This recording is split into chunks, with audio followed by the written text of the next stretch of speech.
ஓம் சிவாய நம. அஸ்ட்ராலஜர் ஆயில்யம் மைத்லி. குளிகை நேரம் நல்லதா கெட்டதா அப்படின்னு ஒரு கேள்வி. ஸோ குளிகை நேரத்தில் என்னெல்லாம் செய்யலாம், என்னெல்லாம் செய்யக்கூடாது அப்படின்றதே அடுத்த கேள்வி.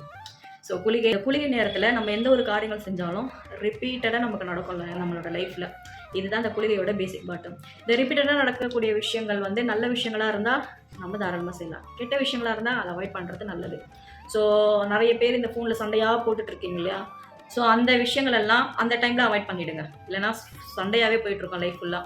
ஒன்று. ரெண்டாவது, தவறிட்டாங்க அப்படின்னும் பொழுது அந்த தவறி போன நபர்களை குளிகை நேரத்தில் எடுத்து செல்லாமல் இருப்பதே சிறப்பு. 2. 3வது, கல்யாணம். குளிகை நேரத்தில் கல்யாணம் பண்ணால் ரிப்பீட்டடாக ஒரு கல்யாணம் ஆகிடுங்க. இதெல்லாம் இருக்குது ஜோதிடத்தில். ஸோ இது என்னோடய லைஃப்லேயே நான் ஒரு பையனை வந்து சந்தித்தேன். நான் அப்பயே சொன்னேன், குளிகை நேரம் வருதுப்பா கல்யாணம் பண்ணாத அப்படின்னு. நான் என் லைஃப்பை என் மனைவியெல்லாம் யாருக்கும் விட்டு கொடுக்க மாட்டேன்னு அவ்வளோ டைலாக். கரெக்டாக அவங்க கல்யாணம் வந்து குளிகை நேரத்தில் நடந்துச்சு. ஆபேஸாக பையன் வந்து இன்னொரு லைஃபுக்குள்ளே என்ட்ரி ஆகிட்டாங்க. ஸோ இதுவெல்லாம் நடக்கும். ஏன் வந்து சம்பாதிச்ச பணத்தை வந்து குளிகை நேரத்தில் சேவிங்ஸ் பண்ணுறீங்களா? சேவிங்ஸ் பண்ணுங்கள், அது உங்களுக்கு டபுள் ஆகும்.